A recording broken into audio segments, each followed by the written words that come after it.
yet as to how any early voting will take place. And it's going to have a huge impact on budgets going forward. So right now, we're only asking for $72.91 as an increase for this budget. But next year, I can guarantee you there'll be a lot more money that we'll need to ask for because early voting will happen. Is there any chance to get any type of state subsidies No. for early We voting? don't know. Don't There's know. nothing out there yet. Nothing is out there yet. Okay. It could be as simple as an expansion of early day registration, expansion of absentee, or maybe 14 days going into it.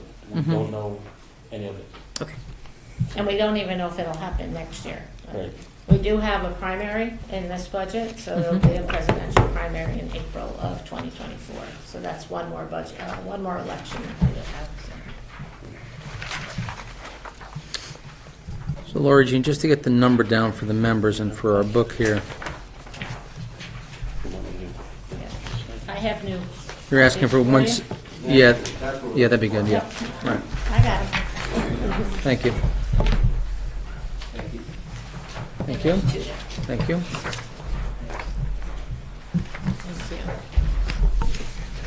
But if I did my math, just using your budget now, which in our books is 122,438, is it 117,125? Is that accurate? I didn't have the personnel line on there, so I don't have Okay, all the numbers that you guys have.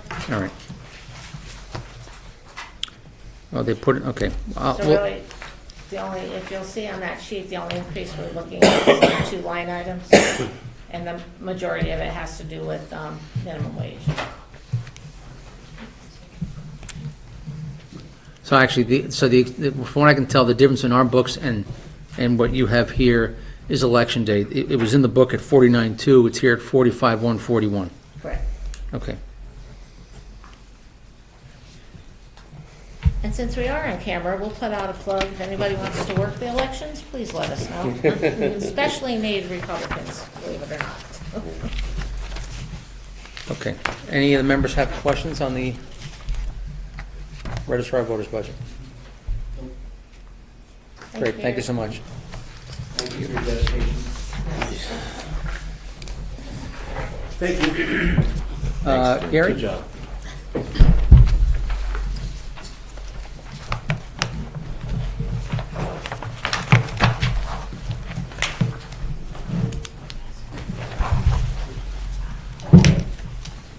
Bottom line is the same as it has been in the previous year for the main budget and a slight reduction for the Board of Assessment Appeals budget. I've just made some minor line item changes in the amounts for as reflecting actual usage and my projected plans for the upcoming year. The only significant, we went from everything is going up in cost. Particularly our services, our software services are going up, and I've reflected that as best I could within the limits on the QDS Equality GIS, raising it to 31,000 from 30. Our actual was 28 last year. It will be around 31 based on the information I have now. And I have taken some money from the bookbinding and added it to the GL printing. It's kind of 6 of one, half dozen of the other. But the plan is, we don't bind the field cards anymore. We have them printed out, but there's still a significant cost to have them printed. And adding them to the GL printing and maps, I'd like to start. We haven't digitized very much. I'm just investigating right now, digitizing some of our old permanent records. So that's just maybe a little bit of seed money in there to try to start doing that. The other items, the professional appraisals and personal property audits are the same. They're pretty consistent. Personal property audits we've been doing for a number of years at the same rate. And they produce various amounts every year, but this year maybe $100,000 in return for the $20,000 expense. So it varies from year to year. What if we find the right accounts to be audited, and so it varies.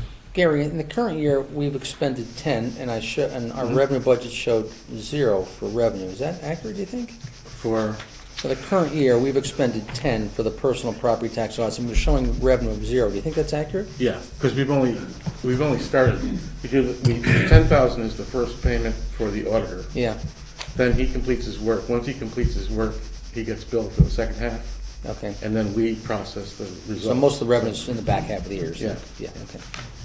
So we're in the process of processing the audit results. Most of them have been returned to us. Okay. But they require a lot of review before Yeah. we send anything out to the taxpayer. The Board of Assessment Appeals is just a reduction, and we're in the middle of a reval cycle, so there aren't that many appeals right now, and I don't anticipate that many this year, or next year for that matter. At the time of the next reval, I will probably have to ask for an increase in those lines just to bring them back up to their actual usage. And that's about it. Gary, what year will be the reval? 2024. 2024. Okay, thank you. And that's brings up another topic, actually. We have to start planning for that reval. It takes a good year of work before that reval date in order to get all the work done.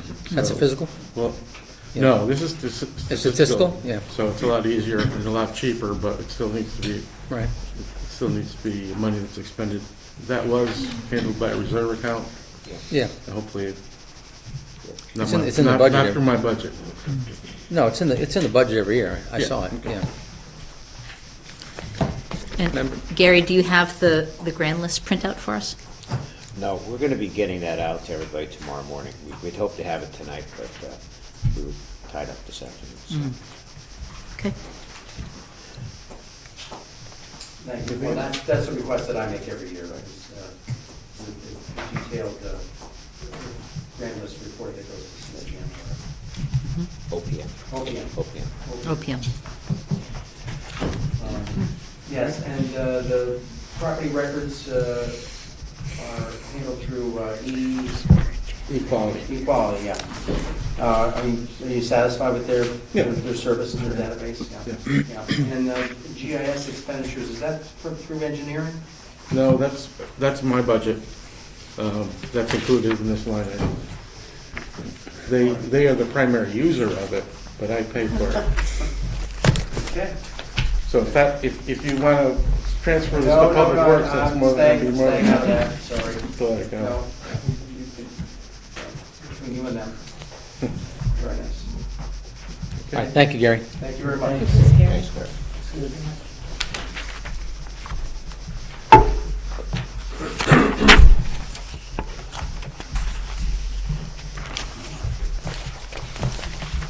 Good evening, Stacy Yarber. I'm the tax collector and town clerk. I have submitted both of my budgets to you, and pretty straightforward, but I have a few extra comments to add on top of what I've provided.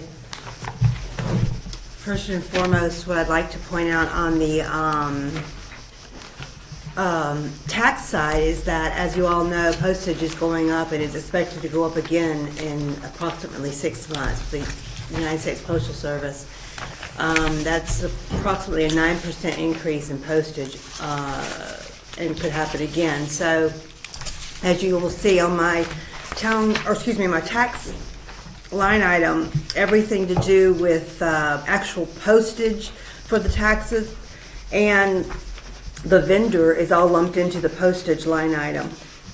And so, because of the increase in costs of pretty much the increase of everything these days, as everyone else has probably explained to you, I can't guarantee that won't go up, because it probably will. Another area I'd like to discuss is the town clerk side. If I could just interrupt, Sure. Stacy, I just don't want to move too fast off the tax collector's office in case the members had questions on that. absolutely. And I mean- then, if you don't mind, we'll do the town No, clerk not next. at all. So before we move off the tax collector, she was talking about the postage. Obviously, there's a 19% increase there. It's about $8,000. There's a very small increase in dollars in office supplies and equipment, and a slight reduction in personnel part-time. Any questions on tax collector before we go to town clerk? So the 19% in that. Nine. Well, going- 9,000, it was, sorry, 8,000, Stacy, it's showing it. Yeah, I'm sorry, I thought- 19%, yeah, that's right, yeah. I thought you meant the increase in postage, I'm sorry. Yeah, that's shown here as 8, Stacy, but it's 19%. Yeah. I've been advised by my vendor that there is we will have an increase on the postage because of the U.S. Postal Service increase. 9%, okay, and the other. No, 19, it's 19%. 19%, so the other 10%, Vendor fees. okay. Okay, thank you, let's go on to town clerk. Sorry, Nick, were you gonna say something? Nope. Okay. Just a quick question. Stacy, have you had any part-time help this year? I was able to, we went quite some time in both of my offices with no part-time staff, and we are fully staffed at this point. I've had someone in tax for almost 5 months now, and in the town clerk side, almost a year. But we went almost 2 years with both of those positions, both part-time positions unfilled, and that was mostly due to COVID. Okay. It was budgeted, right? It was budgeted. Blank. Yeah. And then we have it obviously budgeted for the current fiscal year, so that's why I'm asking. Yes. for- Yes, so it's actually being used this time, Okay, great. and that's for both offices. Okay. And so if there's no other questions about tax, I'll move on to town clerk. And what I would like to talk about is it's something that the registrar of voters have discussed, and it is definitely a point of contention and concern, is the possibility of there being, as soon as this municipal election, a change in the way absentee balloting and early voting will be done. And we have no idea what's going to happen. It all is reliant upon what goes on up at the state in the next few months. So I can't tell you what will happen, but I can say that it will be expensive not only for the registrars, but it will change the way I do business in the town clerk's office, most likely. Furthermore, another thing that the registrars didn't bring up because we don't really know the answer, the tabulators, the machines we use to count votes, are so outdated. They are going to have to be updated. And there is no guarantee of any type of state aid. So that could be a huge expense for the town coming down the line. So when you say coming down the line, do you mean in this fiscal year or perhaps next year? I don't know the answer to that. Okay. They came to us like a It's year or two unfortunate. ago, that came up. Yeah, it's come up before. I know, It's yeah. come up before, Yeah. for sure. Well, I mean, I'm sure the registrars have mentioned it multiple times, but we're using like zombie parts. They're not me. They are taking parts and using them, and I think we're down a tabulator, aren't we? Not anymore. No, Oh, so okay, the, good. the point is that they are at the end of life, these tabulators, and that will be an expense that the town will, I don't know if the town will see it or not. You know, back in the olden days, the state paid for absentee balloting. That ended about a year after I started working here. And so that's just another expense. And one other thing I was going to mention is that in December, on Christmas Day, my land records vendor had a cyber attack, and it wiped out their system for nearly a month. I couldn't record land records. Wow. I couldn't do business for almost a month. And so I have actively started looking at other vendors just to see what's out there.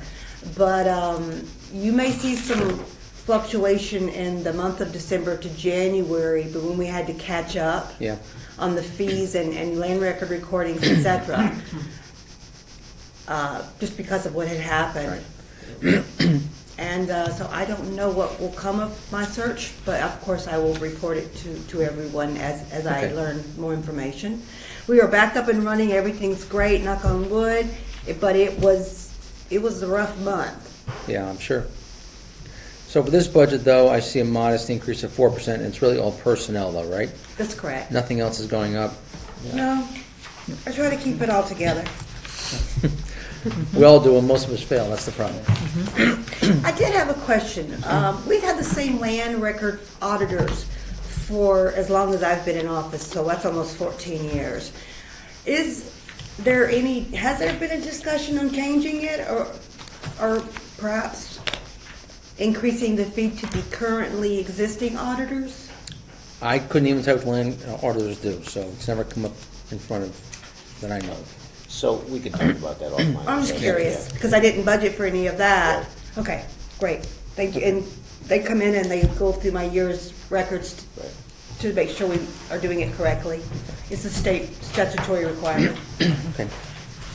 Any other questions for me, for either of my offices?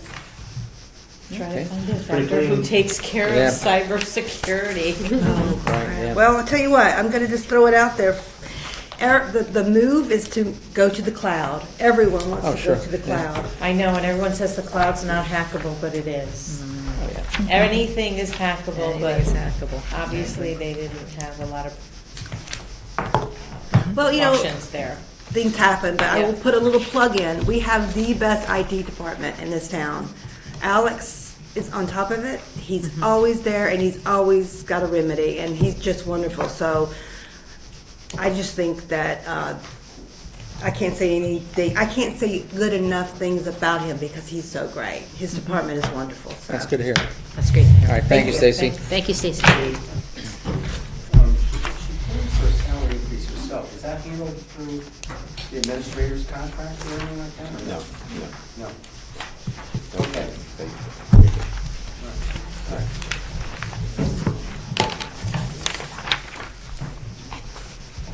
Evening, Chief.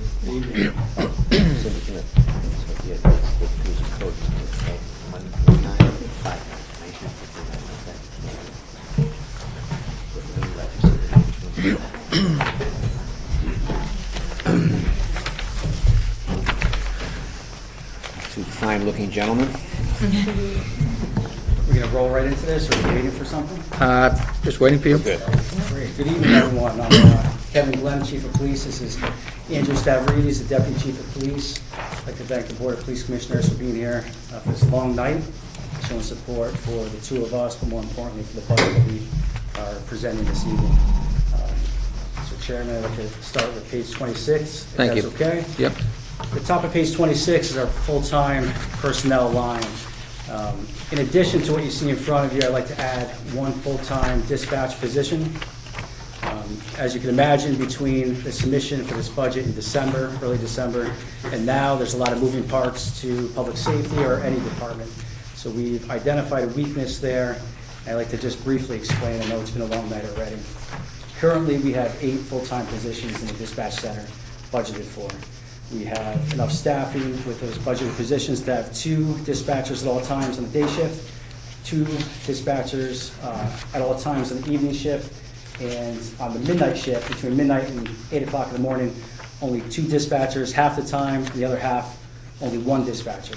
So that satisfies the needs for the police department, satisfies the needs for EMS for the most part, but we identified a weakness as it relates to the fire department with that staffing model. So we were going to attempt to reevaluate over the year, but because of some incidents that have occurred in the past few months, not to get into any specifics, we felt it was important to introduce that position this budget cycle. And that's at the cost of a salary of roughly $62,000. With fringe benefits, it's a total cost to the town, not just this budget, but cost of the town of just over $114,000, again, with fringe benefits. So if you have a pen ready, as it relates to that top line, that line would be adjusted, if approved, to $5,917,374 to reflect that $62,000 salary. So Chief, are you saying this is an overnight position as well, or it might be at one of the other times you described? So that position would allow us to staff a minimum of 2 dispatchers 24/7. So that would help us cover that overnight position. That's right. So aside from that additional position, the increase that you see represented at 11% overall is all contractual obligations. The police union had a contract ratified this current fiscal year, so their wages went up over 5 years. So their past contract expired June 30, 2019, so these wages represent that increase in 2019, 2020, 21, 22, and now the request for 2023. So it's a 5-year increase for them. The wage increase for the clerical unit, I knew that we let some slip to 3 years. We're 5 years. Yeah, there's reasons for it. We had, well, Okay. but yes, he's it was a right. complicated. Very union complicated contract. contract. It was 2 5 years. Sorry. Glad that it's resolved. Glad we're not going to 6 years. So moving on, the clerical union, those wages that. Chief, if you don't mind, Sure. just as a reminder, mostly for the board, but my recollection is too, is that the other reason this line is up, and it sort of jumps out when you look at the the payroll on the back, but we hired three uniforms mid-year, correct? So for the next year, we have the full impact for the entire year, correct? No, this current fiscal year, we had the full impact for that. The We three didn't that hire were- 3 this past January? Nope, this past July. It was a Oh, full we did, year. okay, so that's not, okay, thank you. And there were three the previous year, so it's a total of 6 positions have been added Right. over the course of a 2-year period. Is that correct? That's correct. 3 positions in January 2022, 3 positions in July 2022. So the increase, again, aside from the full-time dispatcher that I'm requesting now, is all contractual obligations. The 5-year wage increases for the police union, 3 years of wage increases for the clerical union, and 1 year of wage increases for the dispatch union. 3 separate unions under the umbrella of the police department. Okay. So moving on to the next line, the school resource officer line. That is a small increase of 5%. This is not additional staffing or personnel. Our school resource officers are paid in conjunction. Their wages are tied to the grade D patrolman wages. So whenever there's an increase in the police union, the school resource officers automatically get an increase. This is the lowest wage in the police union, and that's why we tie that to the school resource officers. So there's a slight increase, and it's the first increase in their pay in the past 5 years. Chief, I was under the impression that the supernumeraries, because that's the name of the program, were not actually tied to any union. That's correct. So their salaries are tied to union salaries, but they are not unionized. So I know we talk about this often. So there's supernumeraries. That is like saying a patrolman, a sergeant, lieutenant, captain, deputy chief. They're a supernumerary officer. If I choose to assign that supernumerary officer to the school, they are a school resource officer. So the school resource officers, and there's 7 of them, 1 in every school except the high school that has 2. The school resource officer wages are tied to the grade D patrolman wages. They're not unionized, but by agreement with the town, they're tied to that, so we don't have to come back every year and negotiate a non-union member's wages. So the next line is the police commission secretary. Chief, you can skip the small dollars. Thank you. Overtime, it says 3% on this form. I think that's an Excel spreadsheet programming thing that just rounds up. It's a 2.5% overtime increase, and that just represents the wage increase by contract. It's not more overtime we're asking for, just to represent the wages. The holiday line, as you can see in the far left column, we spent $292,000 and change in fiscal year 2022. And so we're requesting $290,000 in that line for the next fiscal year. And that's a combination of 2 things. Juneteenth has been added, so we went in all of the unions from 13 holidays to 14 holidays. And in collaboration with the wage increases for all unions, that's what that's going to add up to, $290,000 for next year.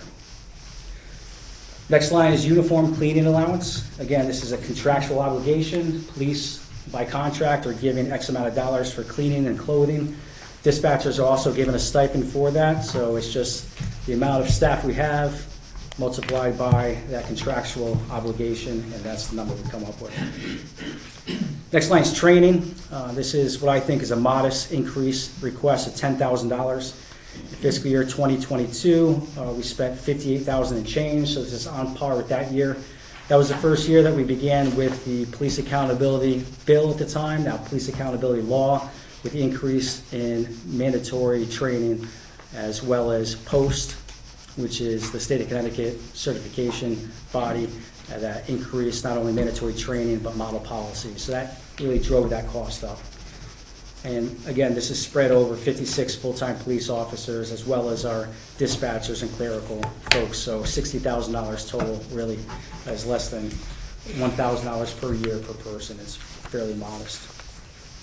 Moving on to electricity, we've been in our new and remodeled building for 3.5 years now, so we have our heads wrapped around how much it actually costs to operate the 30,000 square foot building with 88 employees, 24/7, and the communications center that draws a lot of electricity, as I'm sure you can imagine, 24 hours a day.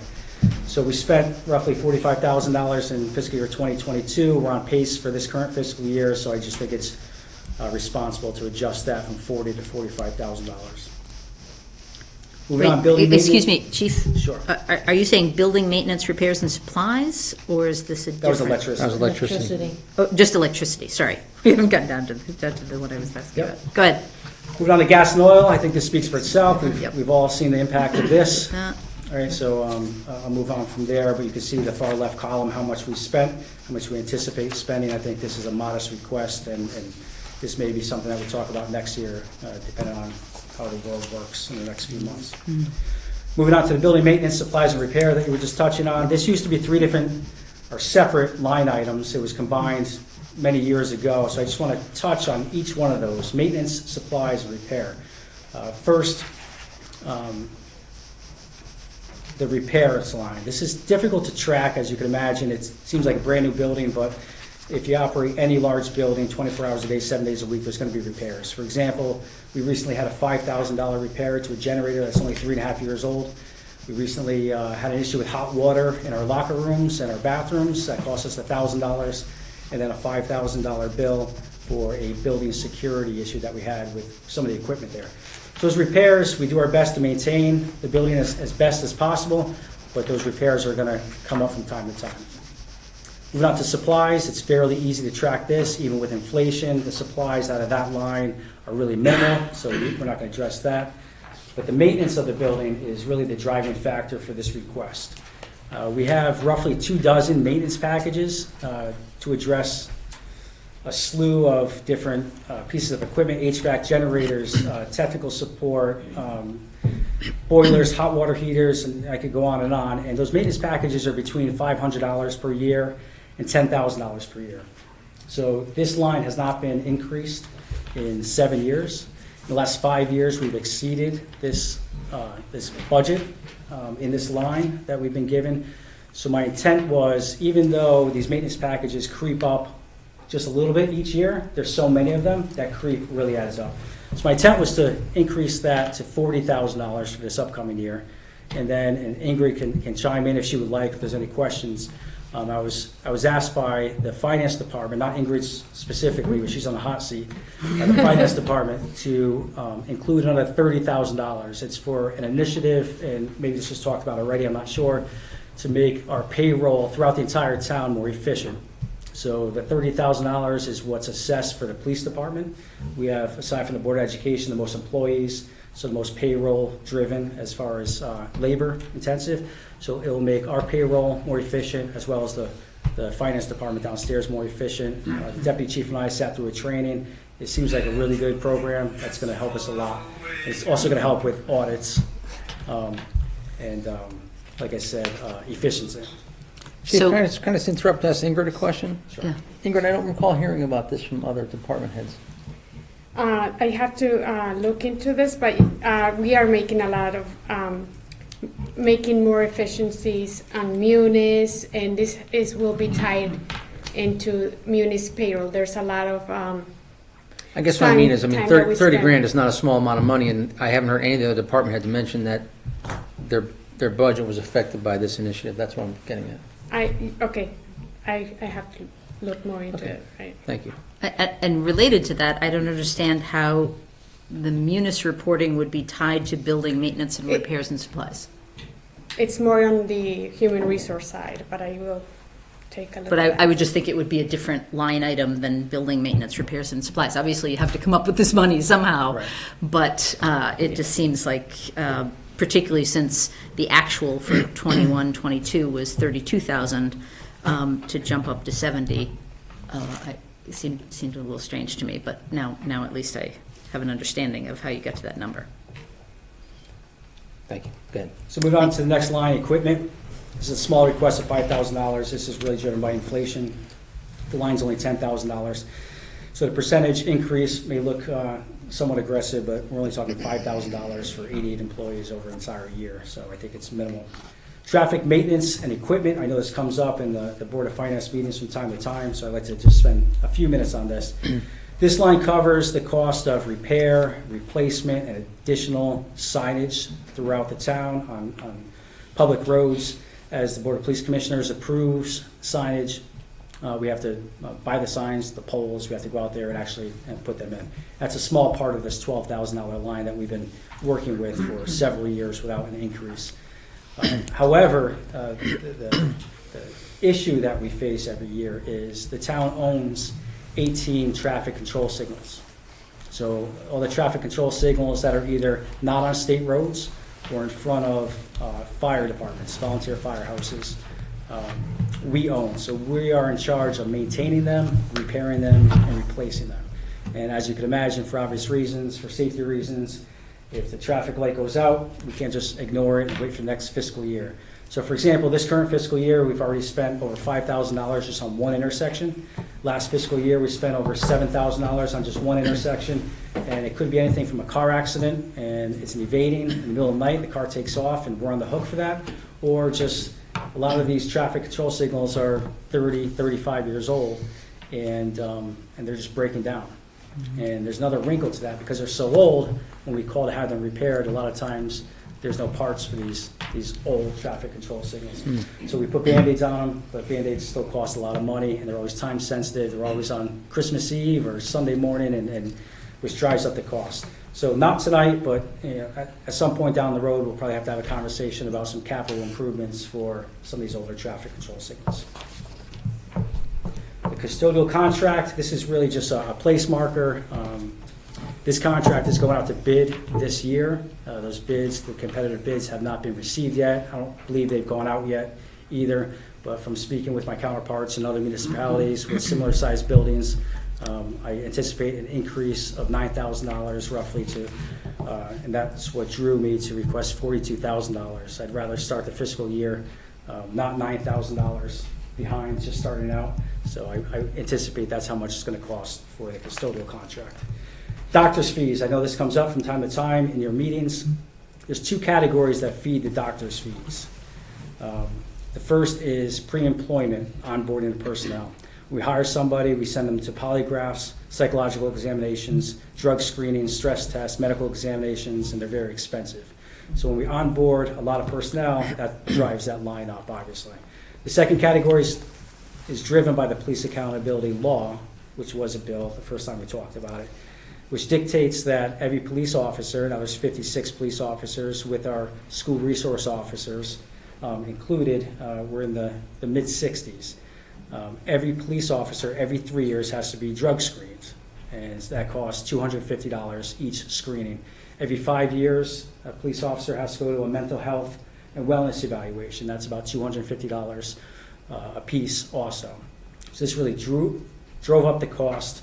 If you look at 2022, we were over $16,000. We were doing a lot of onboarding. So I think just raising it up to $10,000 moving forward, I think will be safe, and I think it's a responsible request.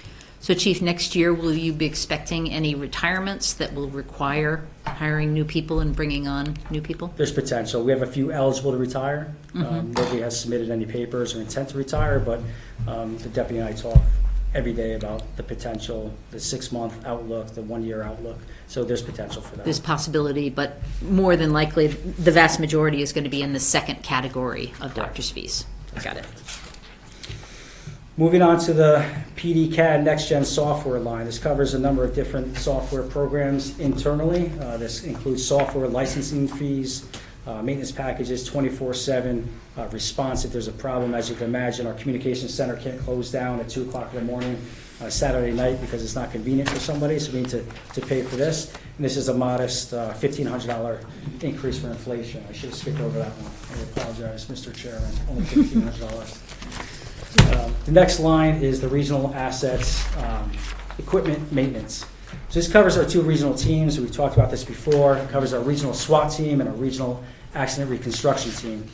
There's 6 municipalities that pay into this, this endeavor for the SWAT team and crash team, as we call it. I'm looking for just a $1,000 increase, and I wanted to touch on this just to highlight that between the 2 teams, there's well over $1 million in assets and equipment between vehicles, armored vehicles, excuse me, laser devices, night vision, over $1 million worth of assets. The vast majority, probably 95% of those assets were paid through grant funding through the region, which is steered through the state as federal dollars. So we contribute the 6 towns to this maintenance package because we need to keep this equipment up to speed, and we never know when that grant funding is going to run out. So that's what this modest increase is about. And that's all I have for page 26. Should I wait for questions or move on to 27? Let's just pause, if you don't mind, and see if we have questions on the operating expense before we go to capital. I just had a quick question, Chief, if you could just clarify, because I think there was some confusion last year in the employment table, which is, I think, is page 42, as to how many patrolmen are included in the 23-24, as well, the current fiscal year, as well as how many you're requesting for next year. It's going to be the same, 40 patrolmen. So 40, okay. So last year it went from 37 to 40, and the year before that, meaning 21-22, it went from 34 to 37. Yes, in practical purposes. On paper, it was 1.5 patrolmen increase for that fiscal year because they started in January. So it went from 34 to 35.5. Yeah, I just mean, sorry, from a budgetary standpoint. 3 each year. Yep. 3 each year. 34, so 37 to 40. In 2021, we had 34. In 21-22, went from 34 to 37. And then in 22-23, which is the current fiscal year, 37 to 40, and you're keeping it at 40 for next year. That's correct. Got it. Okay, thank you. Ingrid, if there's some way we could actually make sure that those numbers in the employment table are accurate, that would be really helpful. Well, this is accurate, correct? It shows 40. It is. Yeah. Absolutely, but Right. I think it's incorrect for last year, and it's incorrect for the year before that. I think they generally only show the 2 numbers, Nancy, if there's an increase. These don't show the previous, they don't show the 23 typically, no, right? I just Yeah. remembered this was a problem Okay. in the All right. budget packet, and I'm not sure if it was Yeah. ever fixed last Okay. year. All right. Nancy, sorry, Diane. The body camera data storage, how many years do we keep that? We will probably keep it forever. Forever? Just depending on the, oh, do you mean the actual data? Yeah. Yeah, how long do you keep the data, and how does that coincide with what, like, they're charging? There's got to be like a price point for, hey, X amount of storage is X, Correct. Y, Z. So that's, So we pay for unlimited data. it's Um, unlimited, So okay. we don't, yeah, so we pay for the most. There is by state statute, by the state of Connecticut Library, that dictates how long we have to retain that for, So- but we exceed that. Okay. Right, that answers my question, because it's relative to how much you keep and store. Chief, for certain line items, one being like training, for example, do you benchmark with other of your other towns as to what's an appropriate level of spend for the number of police officers that we have? Can you just talk to me about that a bit? Sure, so we all talk. It's actually a good collaboration in the region, if not through the state, but especially the region. So we are CLIA accredited. There's only 30 agencies in the entire state who are. So our training standards are the highest there are in the state. Some municipalities choose to do all private training collaborations where they would pay instructors to come in. They'd have to fill their entire classroom up with personnel. So it's the cost associated with the instructor, and then the cost associated with the overtime to actually fill that room. What we do is a regional effort with a recertification training, So we pay to, which comes out of dues, the dues line. We pay South Central Criminal Justice Administration, and they fund for free, because we're associated with them, the recertification training. We also invest internally. We send our own training instructors to become, they call it train the trainer. So for example, a sergeant or a lieutenant was identified as having a lot of experience or knowledge in a certain field. We get them certified in that field.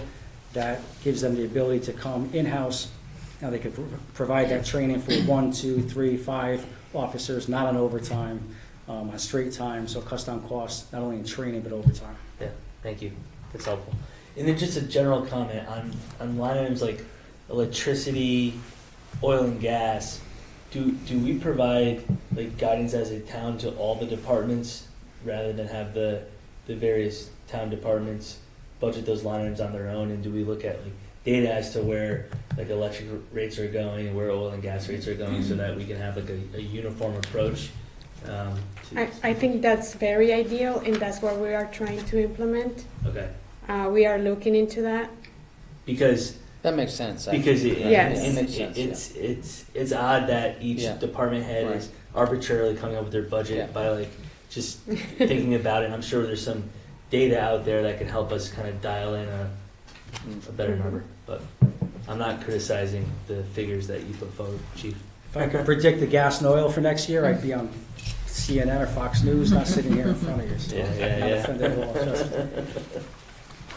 Thank you. All right, why don't we go on to capital, please? Prior to capital, just real quick, page 27, animal control, this is pretty straightforward. Oh, sorry, Personnel yep. full-time, there's Sorry wage about that. increases, they're in the clerical union, this is page 27. Their overtime mirrors those wage increases, and differential is the only other line that's increased in the animal control line on page 27. And what that is again, contractual obligations. Currently, they're paid $25 per day per animal control officer to be on call. Yeah, it's going up to $35 per day, so that's just a minor increase, but it's contractual. We have one animal control person? We have 2. 2? We do, yes. Are we still sharing with, well, is Hamden still using part of our? Yeah, we're still under that Yeah. MOU until Mm. at least June 30 of 2023. Okay, It's working out well yeah. for both towns. I noticed when we were looking at the actual, something about canine and something was, I noticed it went up. It's the food. Food is up. Is that the Cost of food? is up. So I know tonight's not about, Yeah. the current fiscal year budget, but I'll touch on Yeah. that, because I saw that, Right. I watch all your meetings, believe it or not. So I saw that. Why? This year, unfortunately, I won't answer that here. This year, unfortunately, one of our German Shepherds had an emergency surgery. So that came out of that line. Oh, It cost okay. $6,200 or in that Yep, I ballpark. remember that. So it's now not that you just say the food aspect, it's that. maintaining They mean the actual. health, okay, Yeah, yep, yes. you're right. So obviously, we can't predict that or budget for that. No, you but can't, that's why. no, and I remember seeing that, so, okay, thank you. Capital, page 38, capital, I'll start with 3 marked police cruisers at the cost of $120,000 or $40,000 each. This is state contract pricing. 1 unmarked police vehicle, this is less expensive, so this is $45,000 for the car, but that includes the upfit, not just the car, but the car and the upfit. Chief, excuse me, a lot of the departments are having trouble actually getting equipment. Can you actually get the police cars? We could, Okay. yeah, we have a secret. Okay. Yeah, we've been very fortunate, All right. and it's been working out well for us. And we share our secrets with other department heads, but I Just can't not the speak Board of for them. Finance. And your plan going forward is to do 3-4, 3-4 alternating for It was police always cars? 3, wasn't it? Well, if you look in the 5-year plan, it looks like it's 3-4, 3. For But many it- years, it was 2 Yeah. per year, and then it went up to 3. Oh, we always did 3, And now it looks like it's 3-4. So I could touch 3-4. on that. We're not at the 5-year capital plan, but since you brought it up. So when you say we used to request 2, that predates a Yeah. lot of us. That's when we had 46, 48 police officers. Now we have 56, so there's more police officers. So we've been asking for 3 or 4 each year. If you look at that 5-year capital plan, asking for 3 marked cruisers and 1 unmarked vehicle. And then the following year, 4 marked vehicles. So 4 overall each year, just shrinking that marked vehicle every other year to allow for the unmarked vehicle purchase. So the next bullet in capital is police body armor. Body armor is is only good for 5 years. It expires. We're not going to have police officers walking around. As you can imagine, I wouldn't expect anybody to be comfortable with that once that body armor expires. So in a perfect world, this would be just 1/5 of the department every year, but it just doesn't work out like that. When there's new hires, different purchases happen. So next fiscal year, we need 15. This is on state contract pricing, and that will come in at $12,000 for that purchase. Chief, I'm sorry, Chief, just Sure. a quick question about the, going back to the vehicles. I think I asked you this last year. What's the size of your current fleet in terms of vehicles that you actually use on a daily basis? Meaning the police vehicles, and then how many unmarked vehicles do you have? Deputy Chief made sure I was prepared this year. So Excellent. to thank him Great for job. that. Just let me dig in and find this. There's 36 total. There we go, see? See? Well done. There are 36 total, 16 marked cars. 16 marked cars in our patrol division. There's 4 marked cars that we use for road jobs. There's 6 detective vehicles. There's some admin cars. There's 2 animal control vans. There's a traffic maintenance van, and there's a few traffic vehicles that we use or purchased through grant funding. So 36 total, 16 marked in patrol. Got it.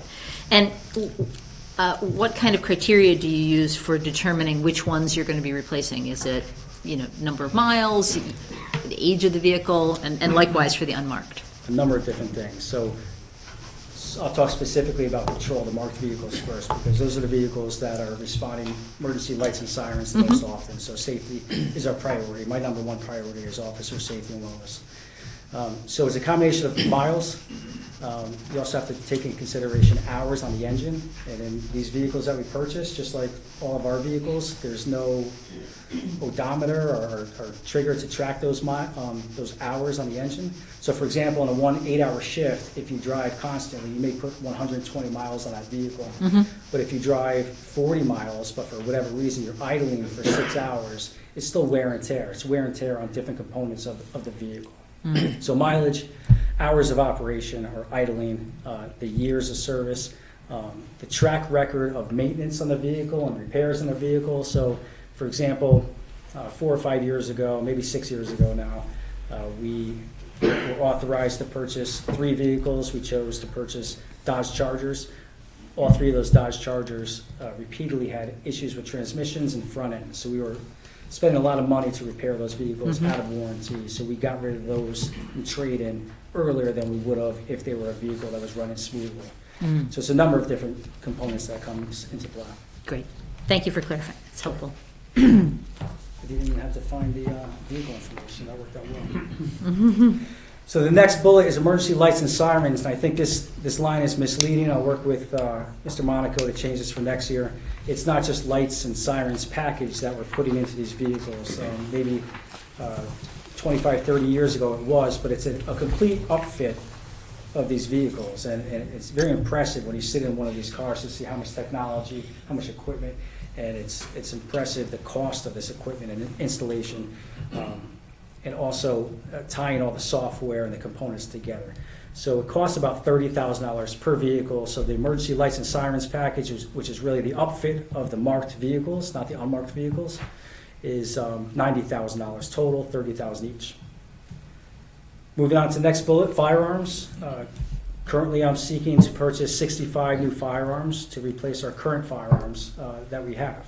That's not going to replace everyone's firearms, but the majority of the folks that you see in uniform driving those marked police vehicles every day, not adding firearms.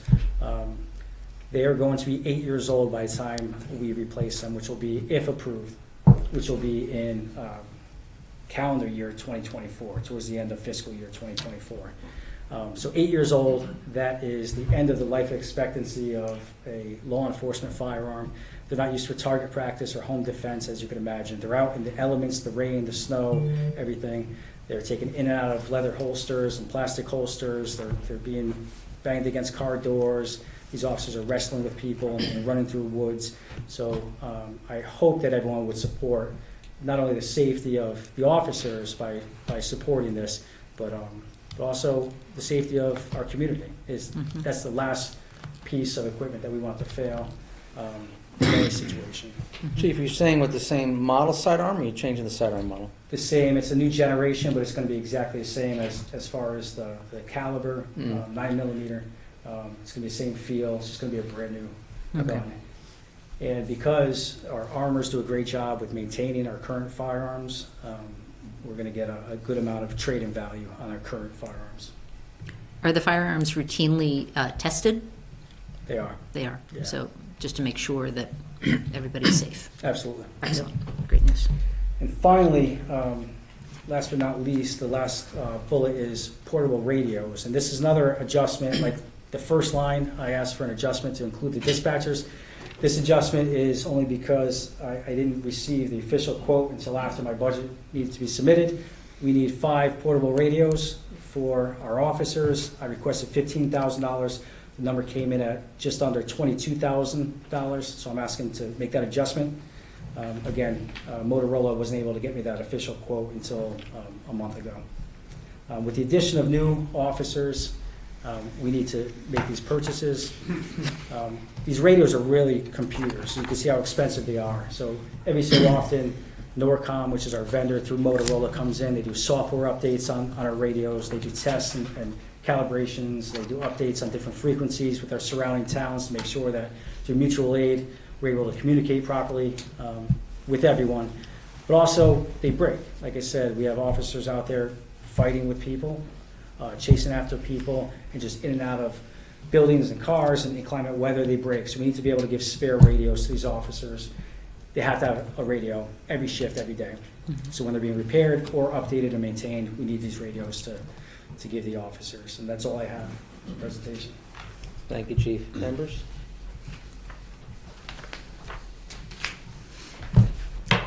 Mr. Hallahan?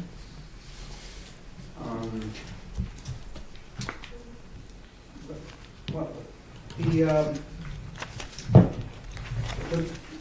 everything in your budget makes sense, and thank you very much for your clear presentation.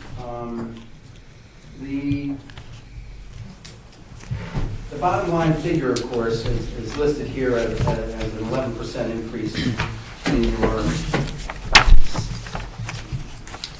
prior $7 million budget, now going $8 million. And we want to give you the resources you need, obviously, to fulfill your mission and all your objectives and everything that makes you so critical to the town. So the obvious generic question I have to ask you is, if this 11 or even 12% increase, if that additional dispatcher is added, if that is excessive for acceptance by the people of this town, what on your list would be the easiest to reduce or change? Sure. So first, I'd like to start with just pointing out what I think is the obvious, but for either people watching at home or anybody who doesn't have a budget in front of us, the full-time personnel line is by far, I don't have the percentage, over 90% of the overall budget, right? So over $5.8 million. With the dispatcher increase, maybe $5.9 million compared to a $8 million budget, right? So certainly not 90%.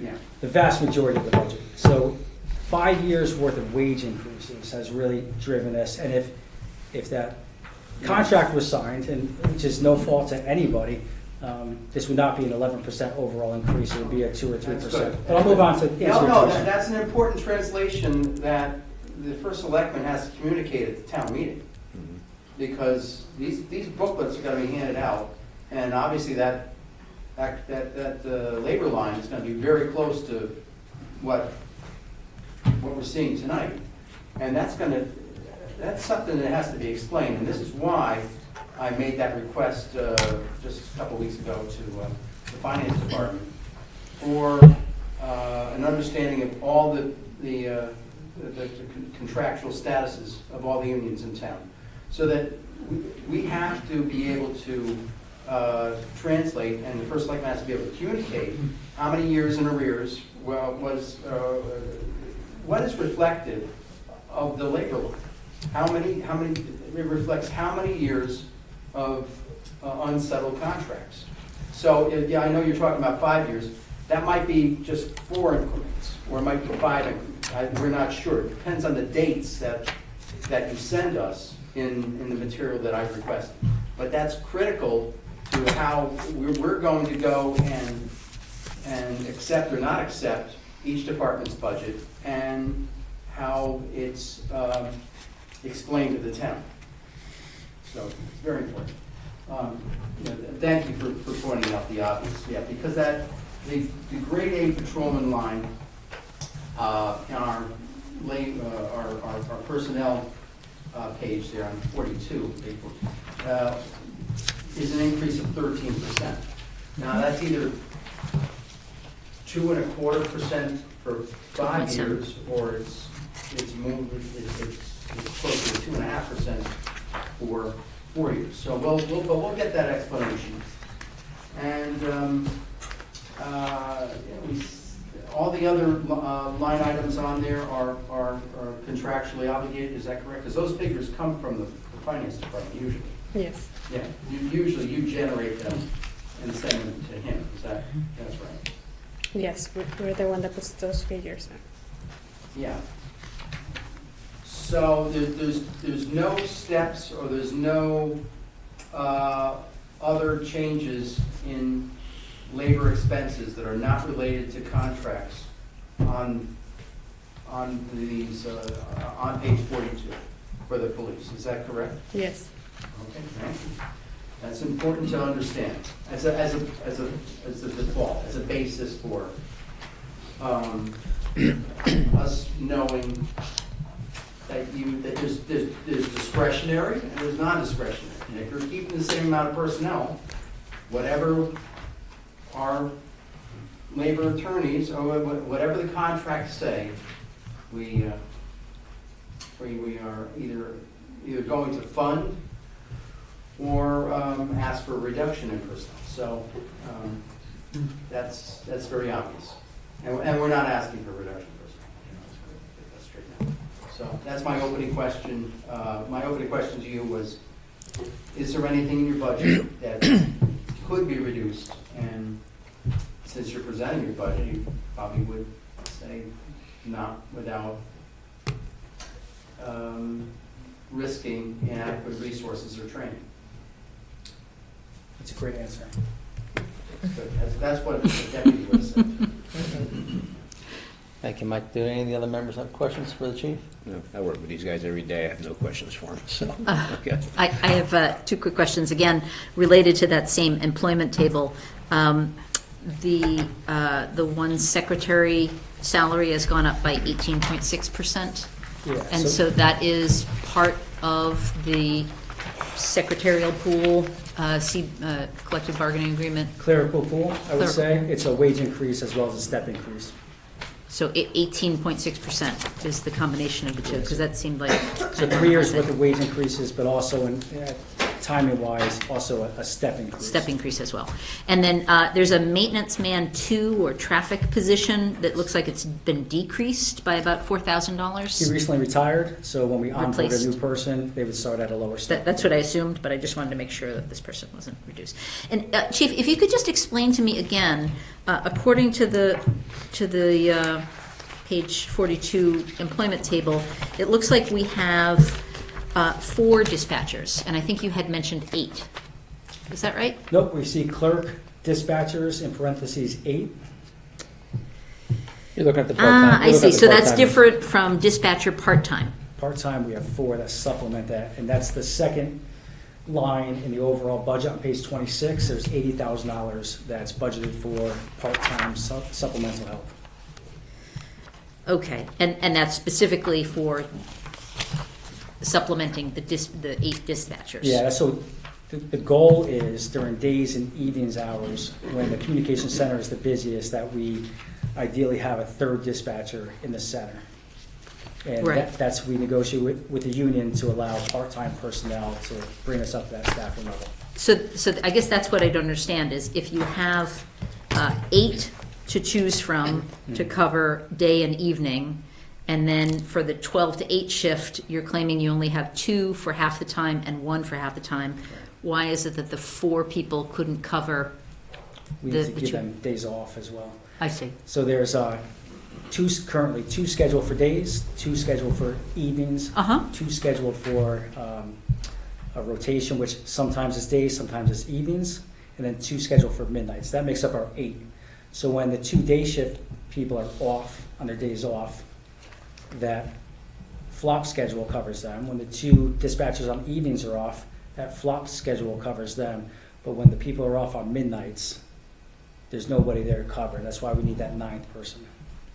I see. And the 4 supplementals can't cover that They ninth could, and they position. are right now. If you reference the year-to-date budget, I'm sure you all have either in front of you or close to you. Uh-huh. You look at that second line, Yep. that's funded with $80,000. Right. We've only used 5% of that so far. So they are actually working overtime to backfill. We're so short in dispatch. We're working overtime. So their funding is coming out of the overtime line instead of that part-time personnel. I know if you don't work in the communications center, it's hard to wrap your head Yeah. around. But they're working shifts. Ideally, we have the full-time dispatchers working shifts, so there's a minimum of 2 of them at all times. And that part-time personnel is only supplementing to fill that 3rd seat in our communications center.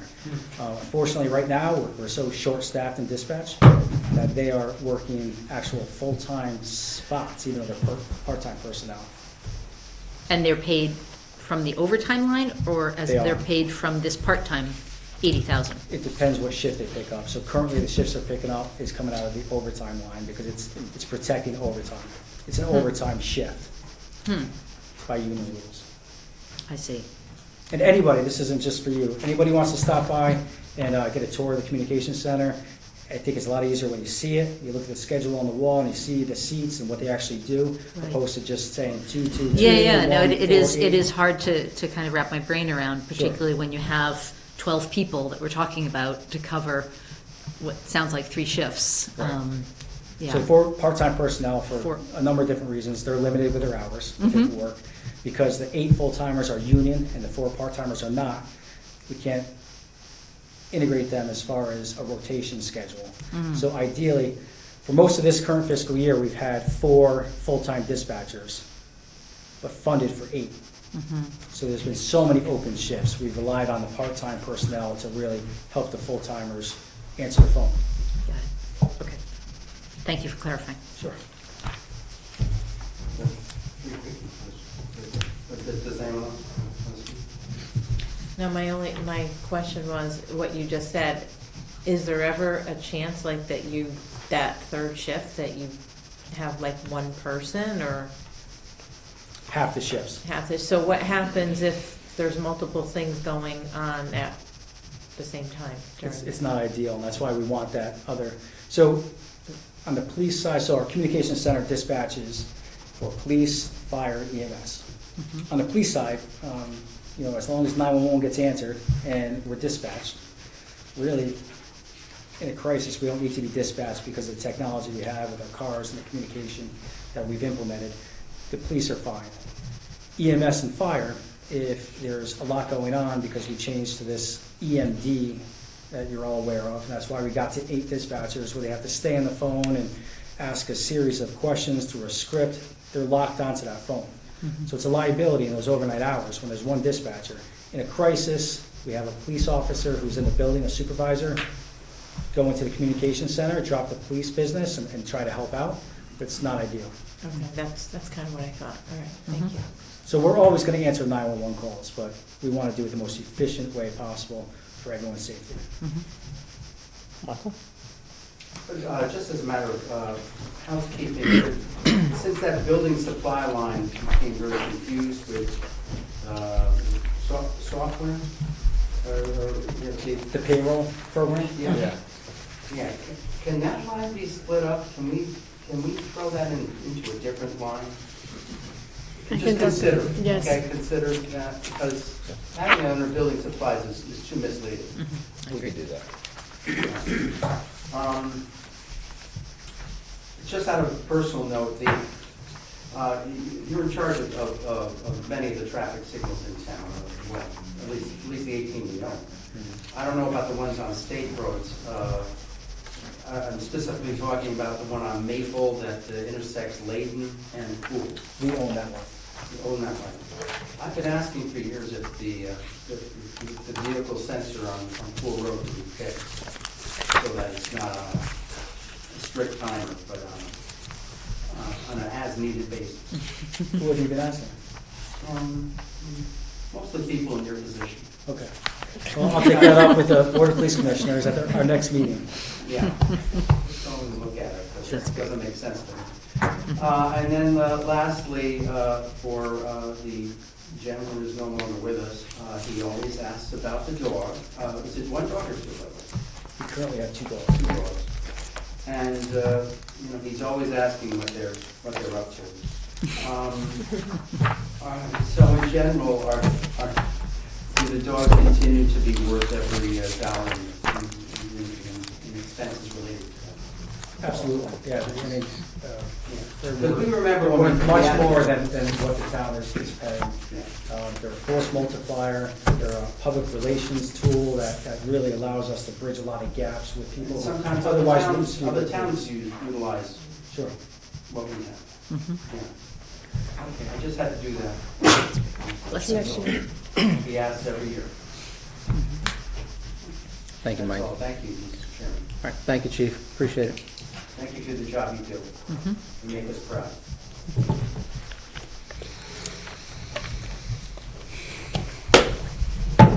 No pressure, just keep up the good work. All right, thanks, everyone. Okay. Okay, thank you. Nice job.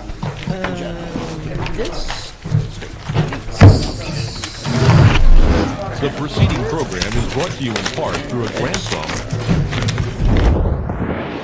the town of North Haven.